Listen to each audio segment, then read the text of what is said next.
अस्सलाम वालेकुम dear students, उम्मीद है आप सब खैरियत से होंगे, सब ठीक होंगे। तो आज हम जो लेक्चर दे रहे हैं वो है 10th क्लास का दूसरा लेक्चर, और जिसमें आज हम पढ़ेंगे जैसे कि आज का जो लेक्चर है ना वो है पिछले लेक्चर के मुताल्लिक ही है कि पिछले लेक्चर में जो आपने पढ़ा था वहीं का ही वही है, बस थोड़ी चेंजिंग है। पिछले लेक्चर में आपने पढ़ा था कि केमिकल रिएक्शन क्या होता है, केमिकल रिएक्शन कितने सिम्टोम में होता है, केमिकल रिएक्शन की कितनी अक़साम है, यही पहली चीज है।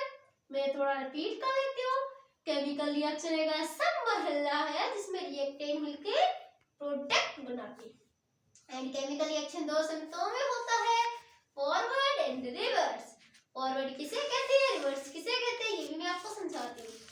फॉरवर्ड रिएक्शन ऐसा रिएक्शन जो क्या होता है कि बाएं से दाएं की सिमत में होता है forward reaction, and reverse reaction क्या होता है जो कि क्या हो जो होता है हमारा दाएं से बाएं से दाएं की तरफ होता है। जैसे कि मैं कहूँ ना कि जो फॉरवर्ड रिएक्शन में आसानी से हम बता देते कि रिएक्टेंट प्रोडक्ट बनाती है, एंड रिवर्स रिएक्शन के अंदर क्या होता है कि जो प्रोडक्ट है वो रिएक्टेंट बनाती है।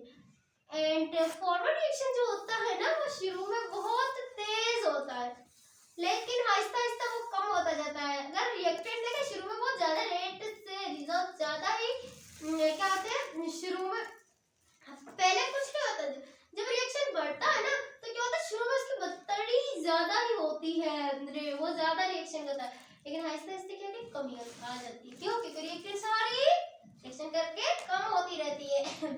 तो ऐसा कर सकते हैं कि रिवर्स रिएक्शन में सबसे पहले रिएक्शन क्या होता है, बहुत ही बड़े वो उसका जो रेट होता है 32 बढ़ता है और बाद में कम होता है। रिवर्स रिएक्शन क्या होता है, पहले सफर होता है यानी जीरो होता है, फिर बाद में 32 आहिस्ता आहिस्ता से बढ़ता रहता है। यानी रिएक्टेंट जब प्रोडक्ट में कन्वर्ट होती है पहले कुछ नहीं होती, जीरो होती है, बाद में आहिस्ता आहिस्ता बढ़ती रहती है।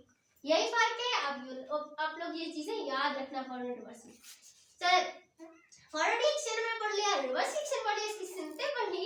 अब हम पढ़ेंगे, अगर मैं मिसाल दूं आपको फॉरवर्ड की, सपोज मेरे पास एक मिसाल मेरे फिर करके मैंने लिखी है यहाँ पे H2O2 क्या बनाते हैं, H2O। तो ये क्या हुआ H2O2, दोनों ने रिएक्शन किया, वाटर बनाया, यानी कि रिवर्स हमारा रिएक्शन वो कौन से सिम्टम में गया, फॉरवर्ड में गया, रिएक्टेंट से प्रोडक्ट में गया। अगर हमारा रिएक्शन प्रोडक्ट से रिएक्टेंट आता है यानी पानी से हाइड्रोजन और ऑक्सीजन गैस बनते, तो ये क्या होगा, ये बैकवर्ड रिएक्शन है, रिवर्स रिएक्शन होगा। ये आप लोग याद रखना। उसके बाद है इसकी दो किस्म, कौन से, रिवर्सिबल एंड इरिवर्सिबल। अब ये सवाल है कि रिवर्सिबल क्या होती है, इरिवर्सिबल क्या होती है। आसानी से आप लोग समझे कि जो रिवर्सिबल होती है ना उसको हम कहते हैं अनकंप्लीट, एंड इरिवर्सिबल को कंप्लीट रिएक्शन कहते हैं। मैं समझाती हूँ इसकी अच्छी मिसाल से। देखिए अब हम लेते हैं इरिवर्सिबल की मिसाल लेते हैं, अच्छे मिसाल दोगे समझ आ जाएगा। जैसे कि हम घर पे चाय बनाते हैं, चाय तो सब बनाते होंगे, चाय में क्या डालते हैं, पत्ती डालते हैं, दूध डालते हैं, पानी डालते हैं, इलायची डालते हैं, दूध डालते हैं, सब कुछ डालते हैं। जब सब कुछ डाल के गरम करते हैं, चाय बनती है, पीते हैं। अब वो चाय बनी हुई है, उससे आप दूध डाल, मैं बोलूँ आपको दूध अलग करो, तो क्या आप दूध अलग कर सकोगे? नहीं। क्यों? क्योंकि वो तो कंप्लीट हो गई ना, एक चीज बन गई ना, आपने चीजें डाली, वो चीज बन गई, उसको थोड़ी ना वापस अब आप क्या ला सकते हो, दूध और अलग कर सकते हो, पत्ती को इलायची को नहीं कर सकते ना। तो ये समझे, ये है आपका इरिवर्सिबल रिएक्शन, जिसमें क्या होती है कोई चीज अगर बन जाती है ना वो वापस रिपीट नहीं होती ना, इरिवर्सिबल रिएक्शन कहलाता है। यानी वो कंप्लीट हो गई ना, वो चीज बन गई, तो ये कंप्लीट रिएक्शन है, यानी इरिवर्सिबल है। उसके बाद है रिवर्सिबल रिएक्शन, किसे कहते हैं, रिवर्सिबल रिएक्शन एक ऐसा रिएक्शन होता है जिसमें क्या होता है कि हमारी चीजें होती है ना वो बनती नहीं होती है, वापस वो जिस सूरत में थी, यानी रिएक्टेंट मिलकर प्रोडक्ट भी बना रहे होते हैं और प्रोडक्ट मिलकर रिएक्टेंट बना रहे होते हैं, यानी वो प्रोसेस चलता रहता है, बनता रहता है, टूटता रहता है, बनता रहता है, टूटता रहता है। मिसाल अच्छी वाली आपको मैं दे देती हूँ, पानी क्या होता है, इवेपोरेट होता है। यानी पानी इवेपोरेट कैसे होता है, अगर रूम टेम्परेचर पे रखो पानी किसी बर्तन में, तो पानी क्या होता है, इवेपोरेट होकर वेपर्स फॉर्म में उड़ जाता है। तो यानी पानी जो उड़ रहा है ना वेपर्स की सूरत में, और क्या उड़ रहा है, अगर मेरा टेम्परेचर बिल्कुल कम होगा तो वो पानी वापस का जो उड़ के वेपर्स की फॉर्म में गया वो क्या होगा, फिर से आ में। तो ये क्या हो रहा है, पहले पानी माया में था, वापस कम चला गया, फिर वापस से फिर से माया में आ गया। तो ये दोनों क्या हो रहा है, ये एक बन रहा है, टूट रहा, बन रहा है, टूट रहा। तो ये क्या हुआ, ये होगा रिवर्सिबल रिएक्शन यानी अनकंप्लीट, जो कभी कंप्लीट होता ही नहीं है, चलता रहता है आगे पीछे आगे पीछे। ये आप लोग समझ गए। और इरिवर्सिबल जो रिवर्सिबल होती है ना, उसकी सिंबल ऐसे होती है, ये चीज याद रखना ज़हन में। और जिसे क्या है ना, केमिकल इक्विलिब्रियम की प्रॉपर डेफिनेशन आज पढ़ेंगे कि प्रॉपर डेफिनेशन क्या है। केमिकल इक्विलिब्रियम, क्या केमिकल इक्विलिब्रियम वर्ड देखिए, किसी भी केमिकल रिएक्शन का ऐसा मरहला किसी भी केमिकल रिएक्शन का ऐसा मरहला जिसमें क्या हो, क्या फॉरवर्ड एंड बैकवर्ड रिएक्शन, किसी भी केमिकल रिएक्शन का ऐसा मरहला जिसमें फॉरवर्ड एंड बैकवर्ड रिएक्शंस एक ही रेट से वकूफ पजीर हो, केमिकल इक्विलिब्रियम कहलाता है। समझ आ गया होगा। फिर भी मैं थोड़ा आसान वर्ड में आपको बताती हूँ कि ये एक ऐसा मरहला होता है जिसके अंदर हमारा फॉरवर्ड एंड रिवर्स रिएक्शन के जो रेट होते हैं वो एक ही रेट होता है, एक मतलब बराबर रेट से वो क्या होते हैं, रिएक्शन कर रहे होते हैं। मिसाल देती हूँ आसानी से, मैं ये मेरे दो हाथ है, इस हाथ में रिएक्टेंट है, इस हाथ में प्रोडक्ट, ये रिएक्टेंट ये प्रोडक्ट। अब देखिए जब ये रिएक्शन करती रहती है, यानी रिएक्शन इनका चलता रहता है, जब ये रिएक्टेंट रिएक्शन करती रहती है, प्रोडक्ट बनाती है, एक वक्त ऐसा होता है कि ये क्या हो जाते हैं, बराबर हो जाते हैं दोनों, यानी रिएक्टेंट भी बराबर, प्रोडक्ट भी बराबर हो जाती है, रिएक्टेंट भी बराबर हो जाती है। और उस हालत इक्विलिब्रियम को हम क्या कहते हैं, केमिकल इक्विलिब्रियम। ये चीज जहन में रखिएगा। और उम्मीद है आपको ये चीज समझ आ गई होगी मेरी मिसाल से।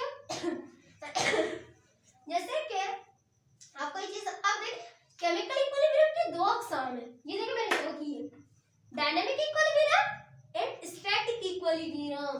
सवाल तो ये उठता है कि डायनामिक इक्विलिब्रियम किसे कहते हैं, स्टैटिक इक्विलिब्रियम किसे कहते हैं। डायनामिक इक्विलिब्रियम केमिकल इक्विलिब्रियम की एक ऐसी किस्म है जिसके अंदर क्या होता है कि हमारा रिएक्शंस होते हैं, कौन से रिएक्शन, फॉरवर्ड एंड रिवर्स, दोनों रिएक्शंस हालत इक्विलिब्रियम पर भी कंटीन्यूअसली वो क्या होती है, करते रहते हैं, यानी वो रिएक्शन रुकते नहीं, उन्हें हम कहते हैं डायनामिक इक्विलिब्रियम। अब इसकी मिसाल तो समझने में उतना होगा डिफिकल्ट, मुझे मालूम है, यानी कि अगर forward reaction and reverse reaction दोनों हो रही है, फॉरवर्ड एंड रिवर्स रिएक्शन तो हो रही है, हो रहे एक वक्त ऐसा आया कि वो, हालांकि हर रिएक्शन का एक वक्त ऐसा आता है जब वो हालत इक्विलिब्रियम आ जाता है, ये चीज ध्यान में रखिएगा। हर रिएक्शन का एक ऐसा वक्त आता है जिसमें वो दोनों क्या होती है, इक्विलिब्रियम हालत में आ जाते हैं। जब वो इक्विलिब्रियम हालत में आ जाते हैं ना, दोनों बराबर हो जाते, फिर भी वो रिएक्शन रुके ना, यानी वो कंटीन्यूअसली रिएक्शन करते हैं, फॉरवर्ड से बैकवर्ड, यानी फॉरवर्ड से रिवर्स, रिवर्स से फॉरवर्ड, फॉरवर्ड से रिवर्स, तो उसे हम कहते हैं डायनामिक इक्विलिब्रियम। ज़हन में रखिएगा। अब हमारा है स्टैटिक इक्विलिब्रियम। अगर डायनामिक इक्विलिब्रियम को मैं मिसाल से समझाऊं कि वाकई ऐसे कैसे होता है, हालांकि रिएक्शन तो बराबर होगी दोनों से, दोनों वो कैसे होंगे, फिर से भी वो कंटीन्यूअसली कैसे करते रहेंगे अपना वर्क परफॉर्म। देखें ये मैंने दो समझे, ये रिएक्टेंट है, ये प्रोडक्ट है, मैंने मिसाल नंबरों से दी ताकि आपको समझ ज्यादा अच्छे से आएगी। देखिए मेरा यहाँ पे क्या, दोनों हालत इक्विलिब्रियम पे, रिएक्टेंट भी और प्रोडक्ट दोनों इक्वल है। अब देखिए ये कंटीन्यूअस कैसे चलते रहते हैं। देखें यहाँ से रिएक्टेंट से दो रिएक्टेंट निकलेंगे, प्रोडक्ट में जाएंगे तो क्या होगा, प्रोडक्ट से फिर से दो निकलेंगे, वो रिएक्टेंट में चले जाएंगे, यानी रिएक्टेंट से वो प्रोडक्ट में जाए तो वापस तो फिर से नीचे से क्या होता है, प्रोडक्ट से रिएक्टेंट की तरफ हो जाए। जब दो निकल गए यहाँ पे आएंगे, दो निकल गए यहाँ पे, फिर से 6 वहां पे भी 8 बन जाएंगे, यानी ये क्या हो जाएगा, हालत इक्विलिब्रियम पे है, हालत इक्विलिब्रियम पे भी है साथ में साथ और रिएक्शन भी हो रहा है, तो ये होगी डायनामिक इक्विलिब्रियम। उसके बाद static equilibrium. Static equilibrium book में अंदर शो नहीं है, बुक के अंदर शो नहीं है, लेकिन फिर भी मैं डायनामिक इक्विलिब्रियम शो है, तो इसके मैंने कहा अगर मैं वो बताऊंगी तो आपको सादा भाषा समझ आएगी डायनामिक इक्विलिब्रियम।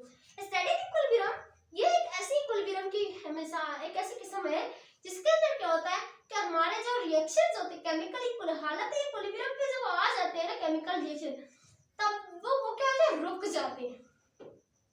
हालांकि जैसे हमने डायनामिक में क्या पढ़ा, रुकते नहीं, वहां पे रुक जाते हैं। रिएक्टेंट प्रोडक्ट बराबर हुए, रिएक्शन रुका, तो उसे कहते हैं स्टैटिक इक्विलिब्रियम। मैंने मिसाल दी है, जैसे H2O2 बनते हैं वाटर, या फिर मिसाल हम यही 8 वाले लेते हैं, यहाँ पे भी 8 है, यहाँ पे भी 8 है, इक्वल हो गए, छोड़ दिया, बस इक्वेशन रुक गया, ये होगा स्टैटिक इक्विलिब्रियम। ओके, उम्मीद है आज का टॉपिक आपको समझ आ गया होगा, फॉरवर्ड रिएक्शन, रिवर्स रिएक्शन भी समझ आ गए होंगे। तो अल्लाह हाफिज, आप अपना ख्याल रखिएगा, बाय बाय।